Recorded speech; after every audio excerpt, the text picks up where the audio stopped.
Guillain బారే syndrome కేసుల పట్ల వైద్య ఆరోగ్య శాఖ అప్రమత్తంగా ఉందని ఆ శాఖ మంత్రి సత్యకుమార్ యాదవ్ వెల్లడించారు. వైద్య ఆరోగ్య శాఖ తీసుకుంటున్న చర్యలపై సీఎం సమీక్ష చేశారని తెలిపారు. గత ఏడాది రాష్ట్రంలో 301 కేసులు నమోదు అయ్యాయని తెలిపారు.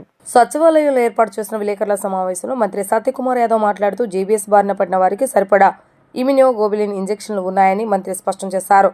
జీబీఎస్ బారిన పడిన వారిలో 85% మంది చికిత్స లేకుండానే తగ్గిపోతుందని అన్నారు. ఈ వ్యాధికి సంబంధించి చికిత్స అన్ని ప్రధాన హాస్పిటల్లో ఉందని తెలిపారు. దీనికి సంబంధించి రోజుకు 5 ఇంజెక్షన్లు ₹1,00,000 ఖర్చు అవుతుందని వెల్లడించారు.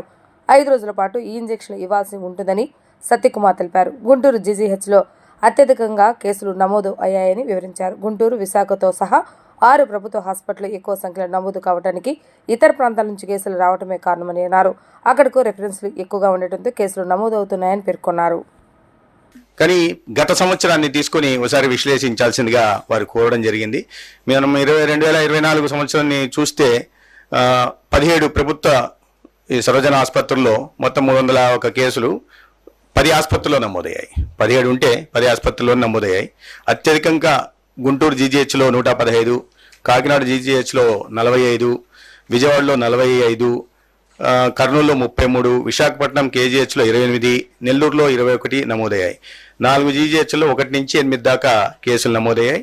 పాడేరు, రాజమహేంద్రవరం, ఏలూరు, మచిలీపట్నం, ఒంగోలు, నంద్యాల, అనంతపురం జీజీహెచ్ పరిధిలో కేసులు నమోదు కాలేదు. అయితే గుంటూరులో ఎక్కువ సంఖ్యలో నమోదు కావడానికి కారణాలు ఏంటని అడిగినప్పుడు అక్కడ న్యూరాలజీ విభాగం సామర్థ్యత సిస్టమ్, మంచి న్యూరాలజీ విభాగం ఉండడము, ఎన్ఐసియు ఉండడము, అదేవిధంగా ఇమ్యునోగ్లోబులిన్ ఇంజెక్షన్ లభ్యత కూడా ఎక్కువగా ఉండడము, దానివల్ల ఇతర ప్రాంతాల నుంచి కూడా అంటే గోదావరి జిల్లాల నుంచి నిన్న కూడా ఒక మృతి ఏదైతే జరిగిందో అది గిద్దలూరు ప్రాంతం నుంచి వచ్చింది.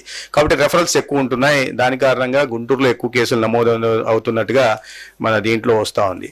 అయితే ఈ ఏడాది జనవరిలో 43 జీబీఎస్ కేసులు నమోదు కాగా ప్రస్తుతం 17 మంది వివిధ ఆసుపత్రుల్లో చికిత్స పొందుతున్నారు. గత ఏడాది నమోదైన జీబీఎస్ రోగుల పూర్వాపరాలని క్షుణ్ణంగా పరిశీలించి ఆ వ్యాధి సోకడానికి కారణాలు, దారితీసే పరిస్థితుల్ని గుర్తించాలని వైద్య శాఖ ఉన్నతాధికారిని కూడా ఆదేశించడం జరిగింది. తదనుగుణంగా మేము నిరంతరం సమీక్ష నిర్వహిస్తూ ఉన్నాం. దీంట్లో పెద్దగా ఆందోళన చెందాల్సిన అవసరం లేదు. వీరికి ఏంటంటే 85% చికిత్స అవసరం లేకుండానే తగ్గిపోయే అవకాశం ఉంది. 10% మాత్రం ఇమ్యునోగ్లోబులిన్ ఇవ్వాల్సిన అవసరం ఉంటుంది. కాబట్టి దానికి సరిపడా ఇమ్యునోగ్లోబులిన్ ఇంజెక్షన్ రాష్ట్ర వ్యాప్తంగా కూడా సరఫరా చేస్తున్నాం. అనంతపురం, గుంటూరు, కడప, కాకినాడ, రాజమహేంద్రం, విశాఖపట్నం జీజీహెచ్ల్లో మొత్తం 749 ఇంజెక్షన్లు ఉన్నాయి. అదనంగా ఏపీఎంఎస్ఐడిసి గోడౌన్లలో కూడా 469 ఇంజెక్షన్లు ఉన్నాయి. వీటిలో 420 ఇంజెక్షన్లను ఇతర జీజీహెచ్లు ఎక్కడైతే లభ్యత లేదో ఇమ్యునోగ్లోబులిన్ లభ్యత ఆ జీజీహెచ్లకు తరలిస్తున్నాం. నిరంతరం పరిస్థితిని అంచనా వేస్తూ అవసరాల మేరకు అదనంగా ఇమ్యునోగ్లోబులిన్ ఇంజెక్షన్ కూడా కొనుగోలు చేస్తాం. దానికి అనుగుణంగా ఇండెంట్ కూడా ఇవ్వడం జరిగింది. కాస్ట్ ఒక ఇంజెక్షన్ కాస్ట్ 20,000 అవుతుంది. 5 గ్రామ్ ఇంజెక్షను. ఒక పేషెంట్కి రోజుకు 5 ఇంజెక్షన్లు ఇవ్వాల్సి వస్తుంది. అంటే ₹1,00,000 అవుతుంది ఒక రోజుకి. అట్లా 5 రోజుల పాటు ఇవ్వాల్సి వస్తుంది. చాలా ఖర్చుతో కూడుకున్న చికిత్స అనమాట. అందుకని దీన్ని ఎన్టీఆర్ ఆరోగ్య సేవలో కూడా ఉంది, ఎన్టీఆర్ వైద్య సేవలో కూడా ఇది ఉంది. అయితే దానికైనా ప్యాకేజ్ ₹1,20,000 ఉంది.